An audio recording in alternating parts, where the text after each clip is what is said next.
Man, when I hear that intro music, I actually think we're on a high-tech show. Hello, everybody. Welcome to TV Talk, brought to you by the Ayn Rand Center UK. I'm Mark Pellegrino with my co-hosts Jack Schumann and Jennifer Bouani. We talk about critically acclaimed TV shows, and from an objectivist point of view, sometimes we compare the shows to Atlas Shrugged, the heroism in Atlas Shrugged, or lack of heroism in comparison to Atlas Shrugged. And today, the show is The Bear. A show that is on Hulu starring Jeremy Allen White, who co-starred with me, coincidentally enough, in a movie called Bad Turn Worse, and a whole cast of very interesting characters. Io Edeburl, I hope I'm not pronouncing her name right. She sort of plays his assistant, who's quite awesome, and Johnny Bernthal, who you know from The Punisher and The Walking Dead, and probably from King Richard, which I think he was phenomenal in. He's also phenomenal in this. He has one scene in it that's very, very, very good. A scene any actor would dream of, a 3-page monologue that he does very well. But anyway, we're going to talk about what this show is. We'll summarize it for you and talk about some of the characters and the interesting points of view. Jax, Schumann, Jennifer Bouani, what did you guys think of this thing? Oh, I didn't even sum it up. Why don't you guys sum it up? What happens in this crazy show called The Bear? In this crazy show called The Bear, first of all, I believe that it was originally on FX, so you can see it on Hulu. But I believe it was originally an FX show, which is making me realize I need to go back and start looking at FX shows, because they're putting out some really good stuff, and I get a little too streaming tunneled, I guess, that I'm not looking at what some of the networks are actually doing. Hey, the FS is after HBO, they were the ones that started programming interesting stuff with The Shield. Remember The Shield? Yeah. Way back when was really, and really good. Justified as well. Justified was an FX show. Right. So that's interesting. Wasn't Breaking Bad FX originally? AMC, I think that was AMC, but I could be wrong. Now, I'm wondering why it was FX originally and picked up by Hulu. Does that mean that FX dropped it? Didn't want to do a season 2 of it and it was picked up by Hulu? Sometimes this happens, like this happened with American Rust. It was dropped by Showtime and picked up by a streaming network. Or was this deliberate? Does anybody know the inside story about this before we get into the plot and the characters?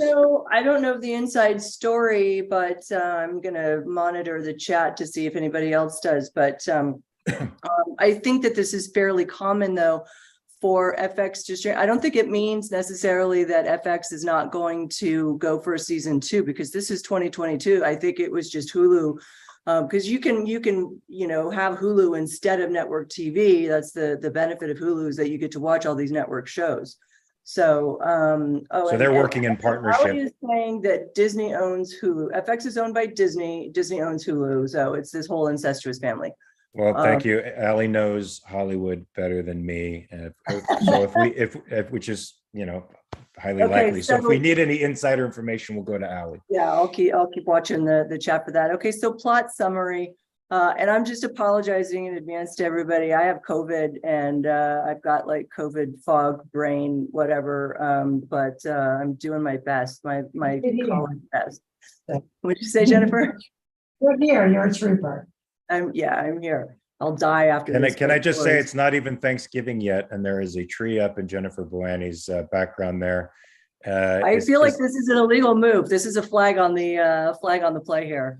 This is a false backdrop. Yes, thank God. This is because I'm surrounded by moving boxes, and my life is chaotic, and this makes it look like and it's so chaotic. I didn't even notice the Christmas tree when I was selecting the background. I was just like, oh, background.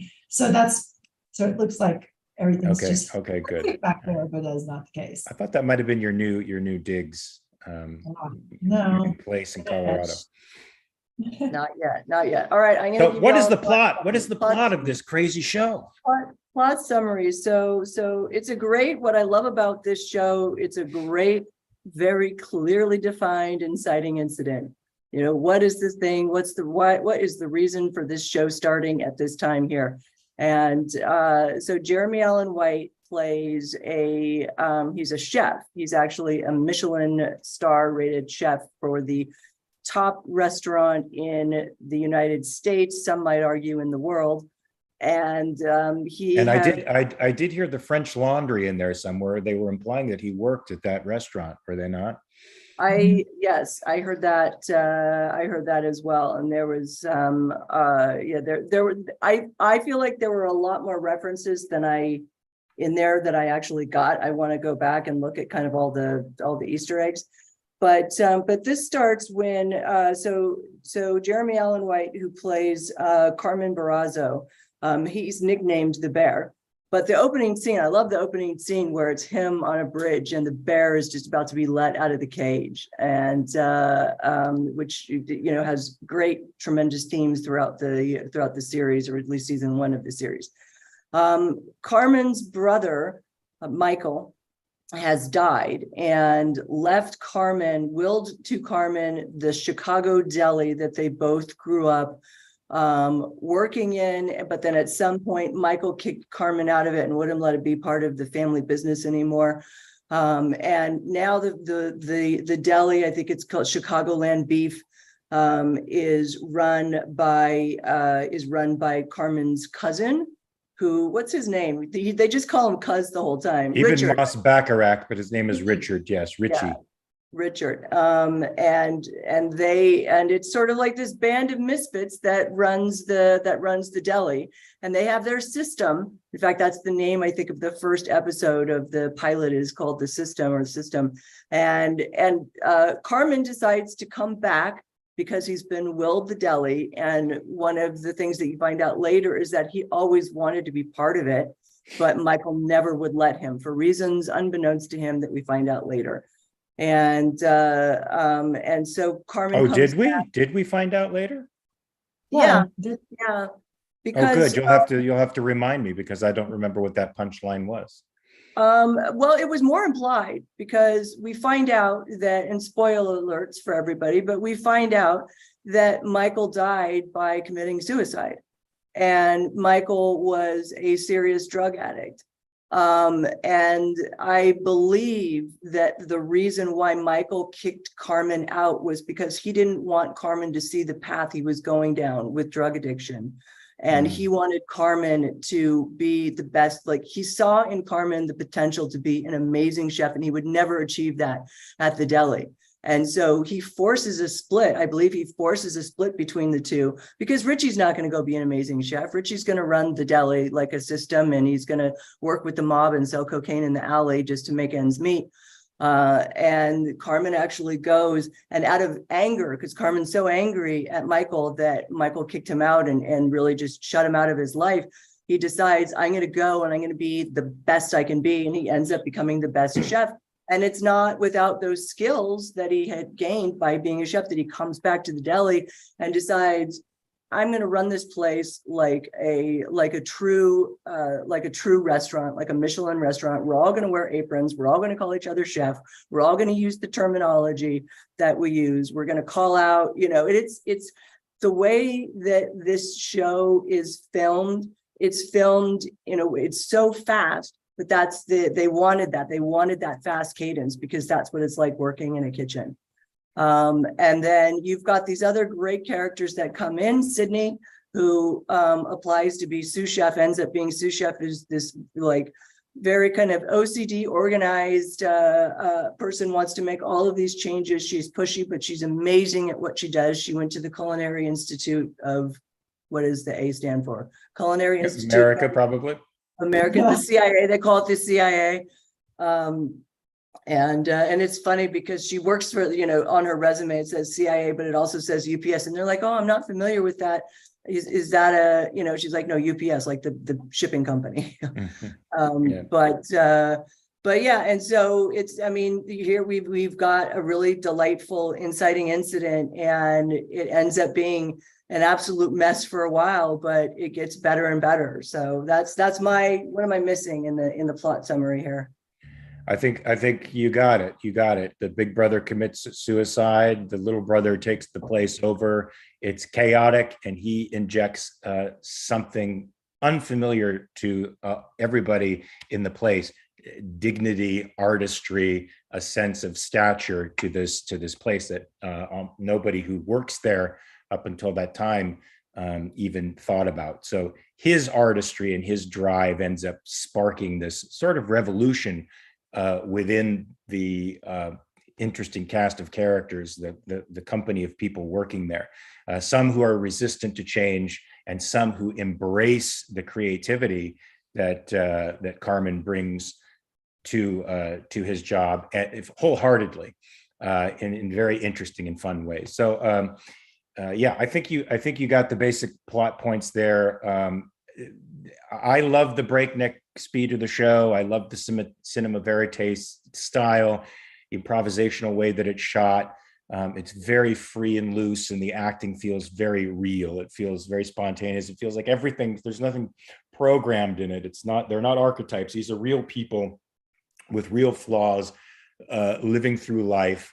And a few of them are pretty doggone heroic characters, given what they are confronting. I think Jeremy Allen White's character, Carmen, is a heroic character. I think Sydney is a great heroic character. I think the baker, is it Marcus? Is an interesting heroic character, a bit of a savant who takes the chef role seriously, becomes a real baker, not just somebody who bakes the bread, according to the formula that they've done for years, but ends up embracing this creative standard and experimenting to the point where it becomes a little bit of a drag on their workday. And then there's Richie, who's sort of the voice of the stuckness and staying in the same place and sticking with the same thing and having no imagination or moving forward, or having no confidence to jump ahead. And he becomes sort of the obstacle character through a great deal of the first season. Yeah, guys, what else would you say about this? I love the artist's journey, because I feel like both Sydney and Carmen are real artists. I think they have the obsession of artists. Remember, there's a scene where Sydney is sleeping. She wakes up suddenly with an inspiration about how to braise beef a certain way, and writes it down in her notebook, exactly the way an actor would, who's thinking about his character, or a writer would, who suddenly hears a great piece of dialogue in a Starbucks and decides to use that in a piece, or is thinking about her project so much, in the middle of the night, a scene pops up and, she has to write it down. My wife would do that quite often. So I love the artistry. What did you think of it? Sorry, Mark, to butt in. Go ahead. But yes, I love the artistry of it. I did get to finish almost everything except the last 6 minutes. At the last minute, I was able to watch that last episode. So yeah, this one, I think what was really striking was the authenticity of the dialogue and the acting. It was just really real. Like it never took you out of it. You felt like these people were really suffering, and each in a different way handling this suicide that had happened, and missing this guy Mikey. And I love the point that you make about the artistry, because when they come in, Carmen and Sydney, they inspire Marcus. I think they awaken in him his artistry that didn't exist in the environment under Mikey's reign. And so that's a beautiful side, but they're also flawed. They're, like Sydney's OCD is a little too much at some point. People can't take it. She's in their face a little bit. And Carmen is under pressure. He's like a pressure cooker. He just explodes and causes friction there, and a lot of yelling. I think the hard part to watch was the yelling back and forth. I know it was intense and it was real for not only a restaurant environment, but a restaurant environment that deals with death on top of it. And you feel that, but it's almost like, like it's uncomfortable to watch. It puts you into an uncomfortable spot. But don't you think this is what happens when people who are driven by excellence, as Carmen is and as Sydney is, come up against people who are content to be mediocre, right? Richie's content to be mediocre, and everybody working there is content to be mediocre at first. Mm-hmm. And it takes a lot of work to wake those people up, right? And to make this place something that it wasn't. It's going from a neighborhood deli to a fantastic restaurant that's going to really change change things, right? It's going to be an entirely different animal. That doesn't come easy. It doesn't come easy to transform people from mediocre to great to aspiring, right? To aspirational. Yeah, and that's a testament to, I think, the charisma, the true charisma and passion that people see in both Sydney and Carmen. Because I think without the two of them, without their dynamic, I loved the scene when, first of all, Carmen and Richie accidentally spiking the punch with Xanax and putting all the kids to sleep, I thought was hilarious, absolutely hilarious. And the guy was like, yeah, this is working for me. This is good. But you should tell people what that scene is, why that party happens, just so they know. This is a bit of a spoiler. So yeah, this party happens because I can't remember the character's name, but Michael. It's Uncle Jimmy. Uncle Jimmy. Okay. So Michael borrowed when he was alive, borrowed $330,000 from Uncle Jimmy, and it's a mystery as to, it becomes a mystery as to why he borrowed that money from him. And Uncle Jimmy when Carmen comes back and starts to run the restaurant, Uncle Jimmy is like Jimmy on the spot saying, you should sell this because you guys owe me 330 grand and there's no way that you're going to pay it off. And Carmen is like, we're not going to sell it. We'll give it to you in trade. And so now Uncle Jimmy basically has both Richie and Carmen by the balls, and he can tell them, okay, I want you to cater my son's birthday. Oh, I want you to have a bachelor party. And he has to do it all for free, but each party that they cater knocks off a bit from the bill. So Uncle Jimmy tells Carmen and Richie that he wants to cater his son's birthday party. It ends up being insanely chaotic, but they cater it brilliantly. But Richie accidentally puts his bottle of Xanax in the punch. It's called Ectra or some Ghostbusters reference that I didn't get, but it was and then all the kids end up they're running wild, and Uncle Jimmy is like, this is insane. And then all of a sudden you just see them, they all look like it's just dead bodies, and they're all sleeping, and Uncle Jimmy is like, yeah, this works for me, actually, this is good. But while that's happening, Sydney is having her own challenges back in the kitchen. Sydney's having her own challenges with Tina, who is this old school Latina, doesn't want to be told what to do. She's the girl that likes the system. She refuses to wear the blue apron like everybody else is supposed to be wearing. She makes fun. She doesn't like saying yes, chef, so she just calls Chef Jeff. And we see Tina really struggling with her station, and she's burning stuff, and she's not doing the mashed potatoes right. And she has always been very combative with Sydney and always been telling Sydney to just fuck off and, whatever. Well, Sydney comes in sort of the background and helps her without, and Tina's like, why'd you help me? And Tina was like, because I don't have time for this shit. But Tina realizes that what Sydney's doing is better, that she's making sauces better. And she respects that from, an artistic and worker's perspective. And so ends up sort of, it was a beautiful arc for them, because from that moment on, she develops an ever-loving respect for Sydney. And she on that blue apron too. She does. She ends up donning the blue apron. Yeah. But so there's a couple of interesting super chat questions. One of them from Allie for $5. Thanks, Allie. Okay, so Izzy Ray and myself want to know why Carmen put his jeans in the oven at his apartment. He had a lot of them in his poor oven. Great show. I have my own theory, but I want to know what you guys think.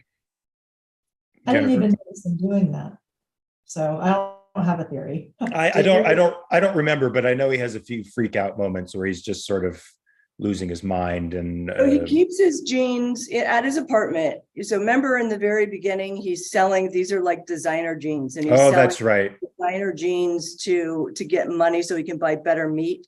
Yeah. And he opens the oven and you see all of his jeans in there, like folded up. Yeah. So my theory on it is that, and this is very common with chefs, especially because you see him when he's at home. Is he doing any cooking? he's eating canned beans, right? And PB&J sandwiches. Right. Yeah. So I used to be a bartender at a high-end bar.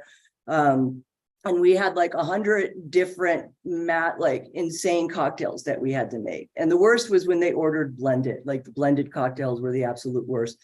But, you know, we had to keep all this stuff in mind, and it took forever to make like these, you know, specialty drinks and stuff. And at the end of the day, all the bartenders, they would just drink like a shot of vodka or a beer. We didn't want anything. We were so exhausted from having to make these specialty drinks that all that we wanted was just something freaking simple. And I think that's the chef's way of life too, is that they spend all day long making these exotic dishes and doing all this prep. And so it makes sense to me that Carmen would stow his pants in the oven because he never uses them.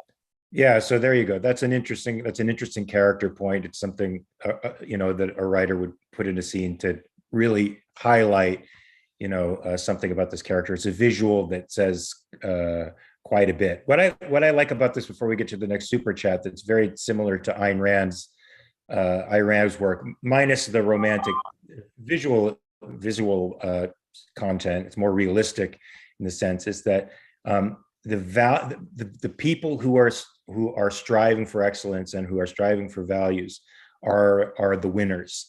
They're the winners in this, and they end up influencing the people who are not, and they end up changing them and lifting them up.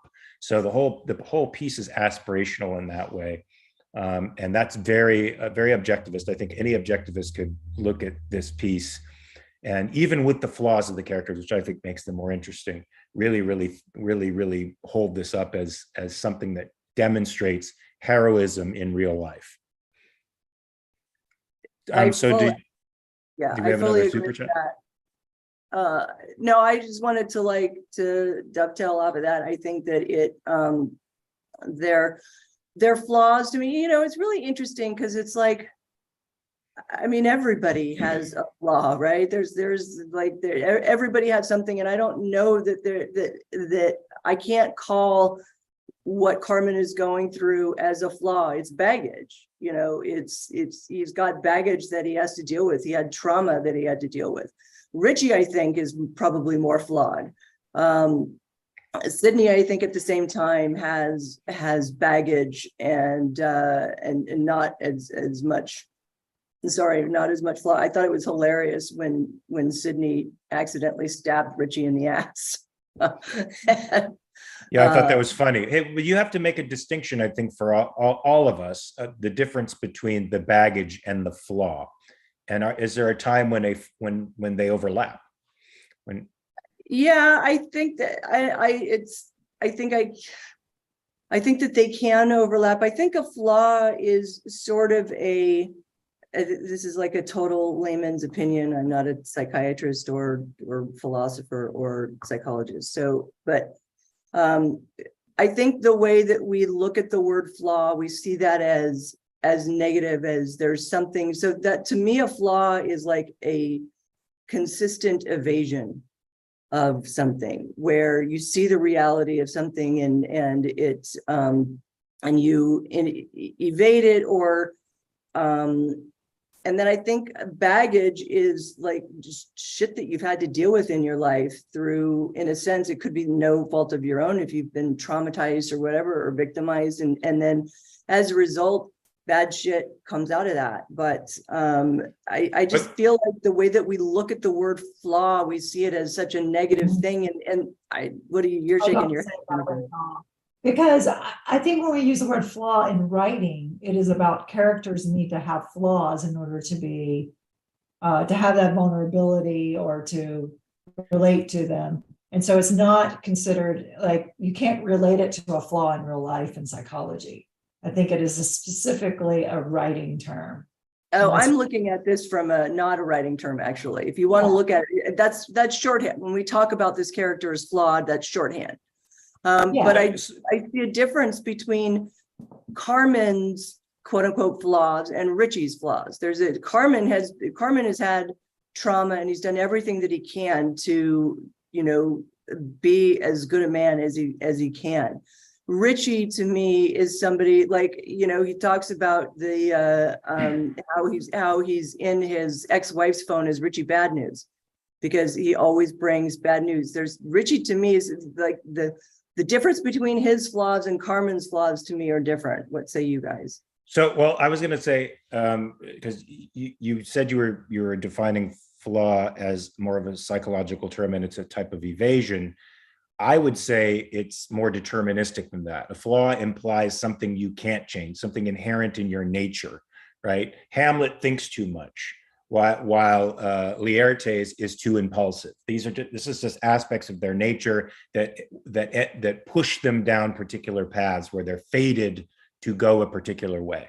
Whereas baggage is undealt with stuff, right? It's stuff that's you may be evading it, you may not, it's just undealt with, and you're trying to work your way through it. It becomes an obstacle or a series of obstacles through the piece to overcome. So yeah, I think Carmen has the death of his brother and all the complexities of that relationship that he comes into the piece with, the dynamic of an older brother relationship, feeling rejected, pushed away, not having closure in the relationship, not understanding why he was kept out of his brother's universe, feeling the justifiable anger at that, and all of that is unresolved. Richie, I would say, has character flaws, things that are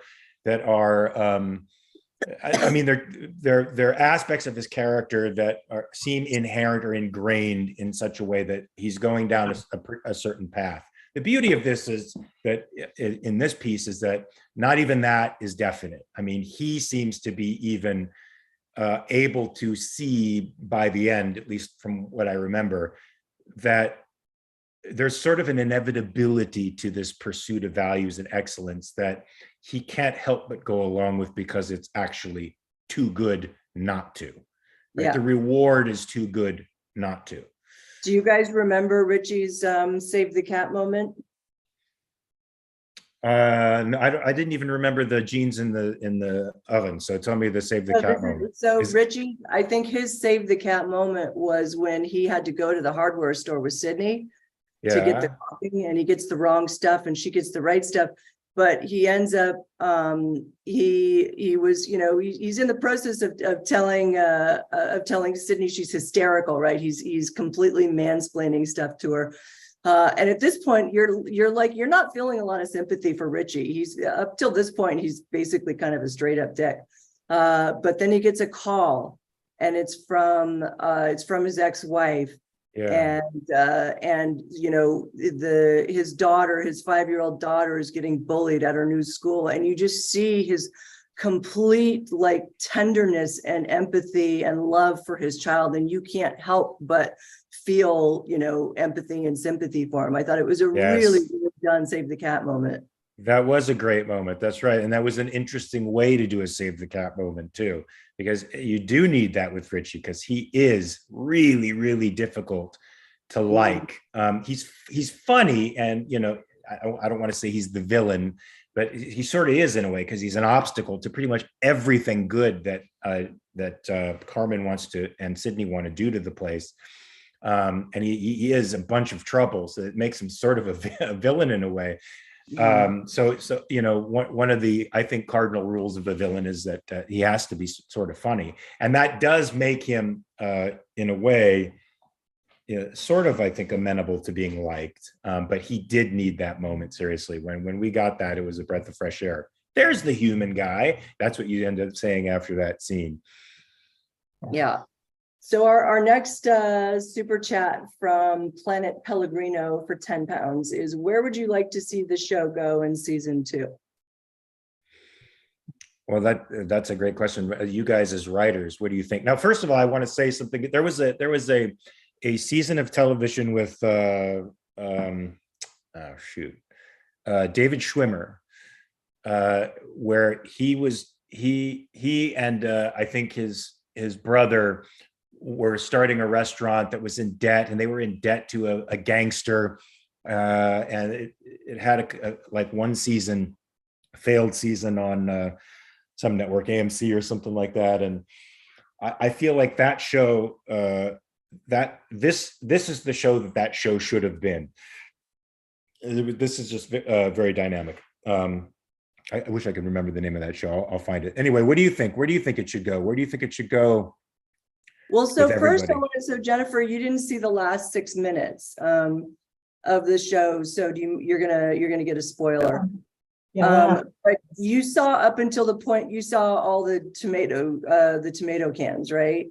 But yeah, that's it. That's all I saw though. But did you see what was in the tomato cans? Okay, well, so we gotta spoil that for you. Okay. So one of the things that, I mean, we got to spoil Mr. Sunshine for Mark before, so so one of the things I think that they do brilliantly in this show is foreshadowing without making it obvious. And early on in the episodes, Carmen is taking inventory of all of what they've got, and he looks at and he pulls out a 10-ounce. I don't know if I'm right about the ounces, but he pulls out like a small can of canned tomatoes, and he asks, I think he asked Tina or Sugar, maybe which we haven't even talked about Sugar as the sister. He asked somebody, they're like, why would Michael use these small cans of tomatoes? Why not use the larger ones? Because it's cheaper to get them larger. And they're like, why did Michael do anything? We don't know. And you basically kind of forget about all that. And you see it as just part of, you don't even see it as a big foreshadowing. One of the things I don't like about shows or movies is they hit on, oh, here's a big foreshadowing clue. And it's like, yeah, okay, that's going to come back later. But this, you don't even realize it. And you see later on in the show, Richie finds a note addressed to Michael, addressed to Carmen from Michael, like behind the bathroom. And he debates, do I give it to him or do I not? And he puts it on his desk, and then he's like, no, fuck it. And then he puts it back to where he found it, which Richie later says it's, Richie later gives the note to Carmen and says, I was afraid of giving this to you because that means that he's really gone, kind of thing. Well, the other thing that you need to understand too is that when Carmen got in there in the kitchen, their big meal was spaghetti, was family spaghetti. And Carmen's like, nope, we're not doing spaghetti anymore. That's not on the menu. And Michael must have known that, I think, at some point. So anyhow, when toward the end of this series, Richie finally gives Carmen the note, because Carmen is like really down in the dumps, and he's like, here, it's sealed. He opens it, and it's a 3x5 card, which is what chefs usually write their recipes on. It's a 3x5 card on the front of it, I can't remember what, it's a very simple note on the front, like, I love you, brother. And then on the back is a recipe for the family spaghetti. And in the recipe, in parentheses at the very end, it says, use the 10-ounce tomato cans because they taste better. And so Carmen, is like, all right, I'm going to respect my brother's wishes. And he's like, okay, for family today, which is the big family meal that all the chefs have with each other. For family, I'm in charge of it. I'm making spaghetti. And he goes and he's following the recipe, and he goes to get the tomato cans out, and he dumps the tomato can in the frying pan. And then he sees a big wad of cash that's been wrapped in plastic. And so it basically, and the tomato can has the word KDL on the back of it. And Carmen had been trying to figure out who's KDL, because the amount that we owe KDL is the exact same amount that Uncle Jimmy loaned us. It's $330,000. And he goes and he gets all the tomato cans. He gets everybody in the restaurant to help him. They open up, and it's just money. That's what he says. So what's his name? Michael says to Carmen in the front of the note, he says, let it rip. And that was Michael's way of saying, just go for it. So basically he gives Carmen, Michael has given Carmen all the money that he needs to make all the changes that he wants to make to the restaurant. And so at the end, what happens is the big sign gets posted on and it says, the Chicagoland Beef is officially closed, but look for the new opening of the Bear. So he's So gonna. where does it go? So where does it go in season 2? I would like to see some love interests. And I'm not sure if I want to see Carmen and Sydney get together or Sydney and Marcus. But I don't think Sydney and Marcus would work. I think Carmen and Sydney would be better, because Carmen, I don't see him as a very sensual or sexual person, because he's really closed that part off of himself. He does remind me of in the Frankie and Johnny character, a bit, where he's just never let himself go. And I think so the Bear is obviously going to open. There's going to be more trials and tribulations. I think the mob is going to come into it more in season 2. Well, this is Uncle Johnny, right? Uncle Johnny's not just an uncle; he's mobbed up. Or Jimmy, whatever his name is, he's mobby. He's mobbed up. So, I mean, is this money that was found in the cans, the $300,000 that he got from Uncle Jimmy? No, that's the thing. This is drug money. I don't know if it was drug money. That's the part that I don't really understand, because unless it was the money from Jimmy, but it was either drug money or he was like siphoning off money, or just. But well, so I don't know why he would have to go through the charade of borrowing, that money from Uncle Jimmy. I'm not too clear about. Well, so therein lies the main conflict. I think will kick off season 3. Is we got to know where that money came from. It's a windfall. It's great for them. It means they can open the store. It means they could do all the things that they wanted to do, maybe even pay off Jimmy. I don't know, or not. But I think there's going to be something in that that's a mystery that we're going to have to solve through season 2, no doubt. And I would definitely, am I ready for a love interest for Carmen? I don't know. And I don't know that, I mean, Sydney's awesome.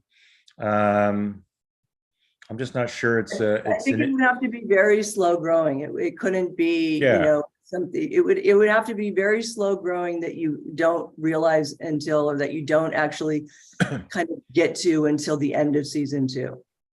Because Carmen has a lot of work he still has to do. I mean, he's going to Al-Anon meetings, and he's got a lot of stuff that he still needs to work on doing. And Sugar, I think, the sister that we haven't really talked about that much, I think that there's going to now be an opportunity for Sugar to be involved in the business, because she would never step foot into the beef beforehand. And now that it's going to be the Bear, I think there's an interesting opportunity, because she can cook too, right? I mean, that she's doing all these recipes at home, and he's like, oh, what are you making? Oh, mom's chicken cacciatore, and he writes it down like, oh, I need to put that on the menu. And you see her with skill as well. So we've got to do something with that.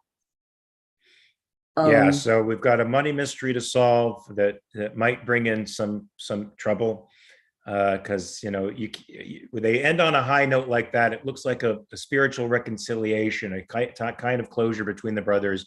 They're going to drop you down really, really low in the next episode. They got to do it. So I'm very interested in seeing what happens with this money situation. I'd also like to see, any kind of challenges, trials, and tribulations of a restaurant rising up to something of great stature in a city. You're going to have the challenges of city permits and politicians and movers and shakers of Chicago. I'd like to see more of the Chicago angle and flair coming into the that's story. great.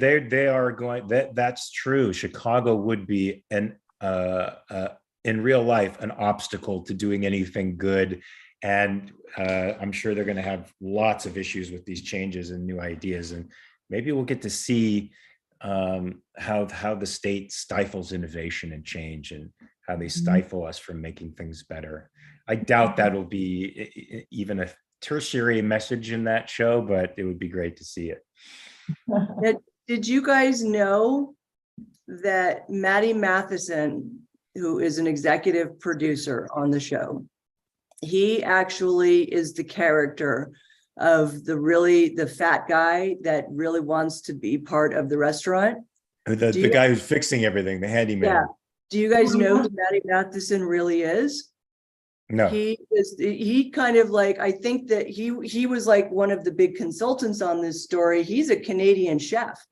Like in real life, he's a Canadian chef, restaurateur. He's an internet personality. If you look him up, you can see like he has podcasts. This is the actor you're talking about who's playing the part. He's a real chef. He's a real chef. Yeah. Oh, that's funny. So I just think that like, and not a lot of people, I only caught it because I always watch the credits, right? And I saw him as an executive producer, and then I saw guest starring Maddie Matheson. And like, wonder who that guy is. And so I looked him up, and I'm like, this guy is like a legit high-end chef.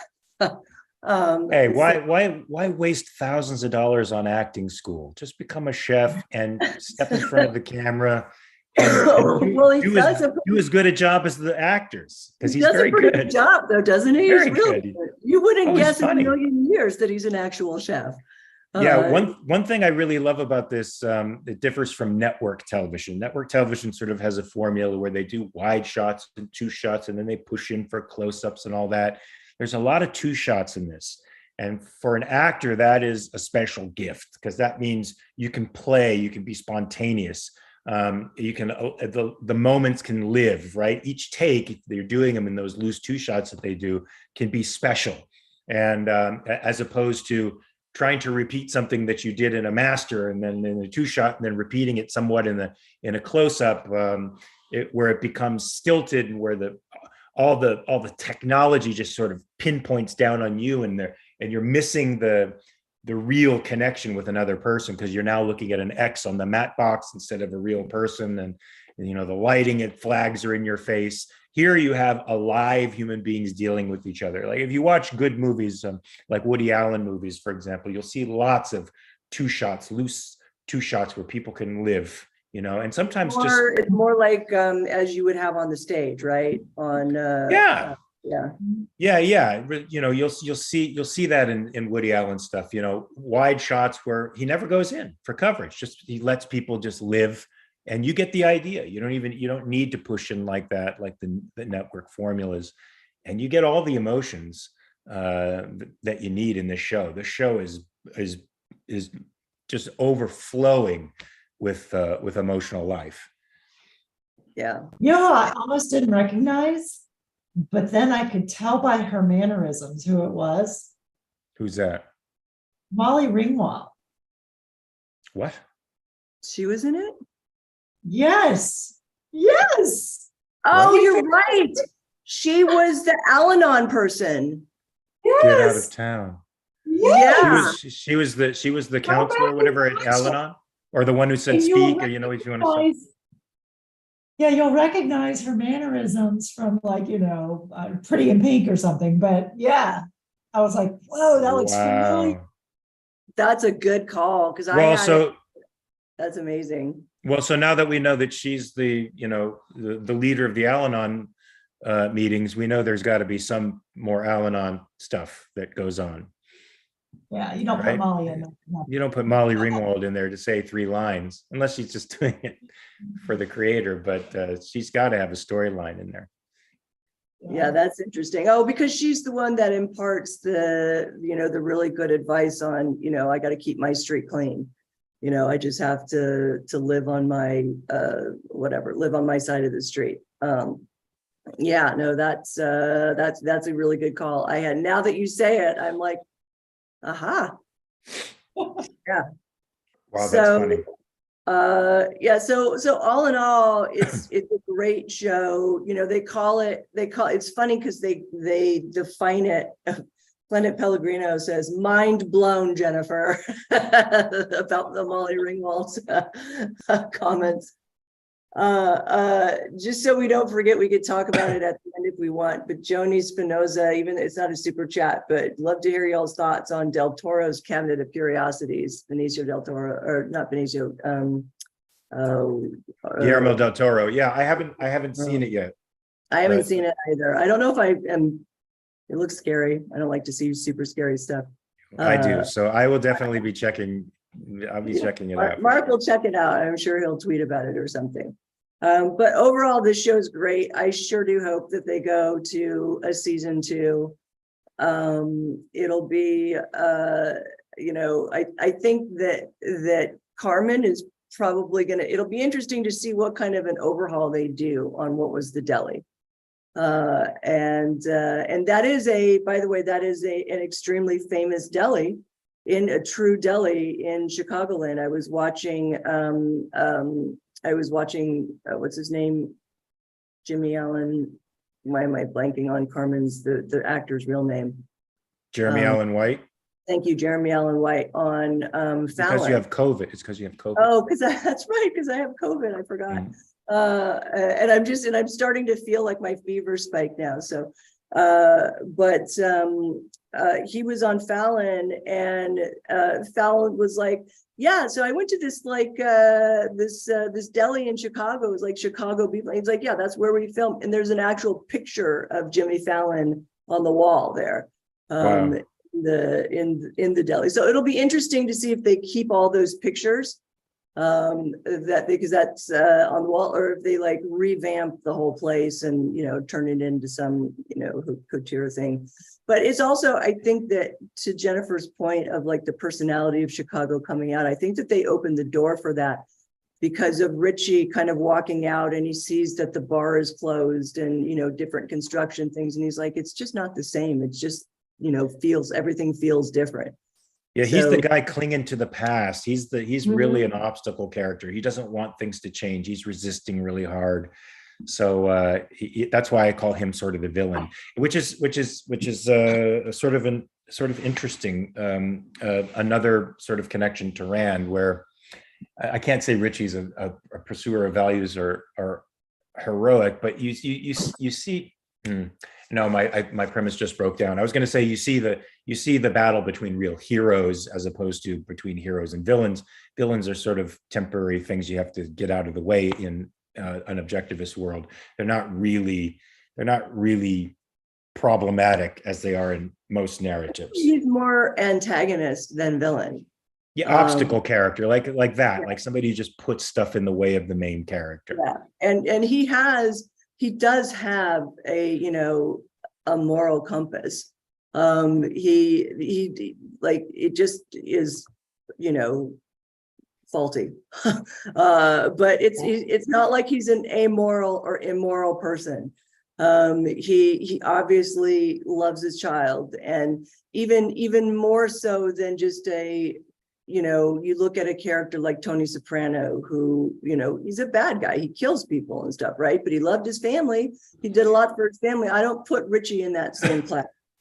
Well, Richie, that's why I say it's that's why maybe my original premise was right. And he is sort of heroic in the sense that he does have tremendous loyalty. He loves Carmen. They're family too. And he treats them like family. He'd die for him. He would even die for this restaurant. He just is in error. He's got an error.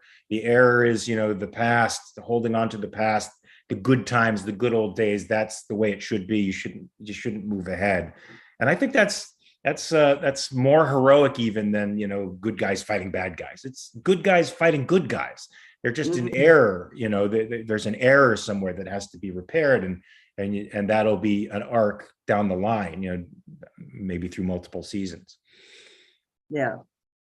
Yeah, it's a really, really good show. It was, I think it's also interesting too, how the format of TV has changed so much, because you've got episodes that are like, they range anywhere from like 21 minutes to 48 minutes. And that, has really, and I like that, because before you had to fit your time into a 42-minute episode with act breaks, and you'd have to have act cliffhangers. But in this way of storytelling is so much more organic and true to the, here's the story that we're telling this week. if it, it doesn't need to take 30 minutes. If the story's done in 20 minutes, then it's done in 20 minutes. Or if it takes 45 minutes, it takes that long. I like that. I really like that. I like that too. It really frees up the creative faculty. And most TV shows are shot in 8 days. If you have an 8-day format, say to shoot a 52-page script, and you only have 30 pages or 25 pages or whatever, you have all of that extra time to make it very cinematic too. So I don't know how they're scheduling their days. But it's definitely to do the shorter format and to do it as long as it organically needs to be, I think is great. I think it's really, really creative. That was the other thing I loved about the show too, is just the camera focus on food. It's very, it's that part is like if there was any sex in this show, it was the food. It was their relationship with food. Which was romantic. Yeah, in fact, if they had a real relationship, it might have taken away from that. That's a good point, actually. That's a very good point. Well, we'll see what happens with that stuff in future episodes. Well, I think that's it, guys. Anything else to add, or do we have any super chats to talk about? Sammy is bored again and says food porn for sure. I don't think we have any other, we don't have any other super chats. But maybe some housekeeping items we can discuss. Sure. So I think, and Daniel, you can correct us if we're wrong, but next week at the normal TV Talk time is going to be a special pre-recorded show that we did that was live to ARC UK members only. And the reason why was our schedules were too wonky to do it, but we really wanted to make sure we got it done. So next week at the normal TV Talk time is going to be Mr. Sunshine. Yay. Which is an amazing, amazing show that, is just as heroic as the show we've been talking about in sort of different ways. So that's going to drop next week. And then the next show, we haven't determined the date yet for the next show, but I'm not sure if we've determined the actual show. I think we have 3 options. We have the Outer Range, we have The Offer, and then do you remember the other one, Jennifer? For All Mankind, season 1. And For All Mankind. So out of these 3, Mark, do you know how many episodes are in For All Mankind? Because I've heard that is amazing. We're going to do, For All Mankind is 3 seasons, but we were just going to do the first season. Okay. And that's like 10 episodes. That's like your standard, I think, 10 episodes, 50, 60 minute episode, or 50, 60 minute. Is that right, Jennifer? I'm looking. Let's see, we got season 1 looks like, they don't number them. I have to count them. 1, 2, 3, 4, 5, 6, 7, 8, 9, maybe 10. Yeah.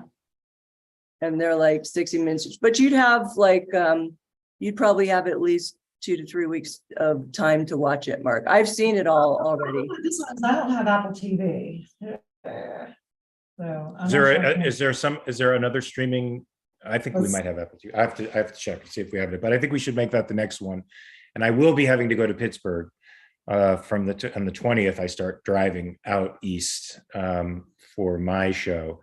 So yeah, we'll figure something out and get it in before I split. I have Apple TV, Jennifer. I can try and get you onto my account as a profile.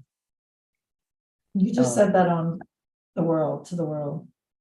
Yeah, yes, we forget we're in front of our 700 our 700 people. Yeah. So we will not do that. Oh no, we're not going to do that. I'm sorry, my bad. Anyway, folks, so I think we're going to do For All Mankind. And if you haven't seen the documentary For All Mankind, which is a little different, it's about the trip to the moon. You guys should check that out too. It's aspirational. It's amazing. Great photography, great storytelling, great narrative, heroism. It's your dose of heroism if you need it. And I'm hoping that this TV show will be the same. So it's a 3 thumbs up for The Bear, 8.4 on IMDb grading scale. Great heroic naturalistic stuff. Recommended highly to anybody. So check it out. Jeremy Allen White is very, very good in it. And I think that's it, folks. So we'll see you in a couple of weeks. This has been TV Talk, brought to you by the Ayn Rand Center UK with Jack Schumann, Jennifer Bouani, and Mark Pellegrino. We'll see you later. Peace. Bye, everybody.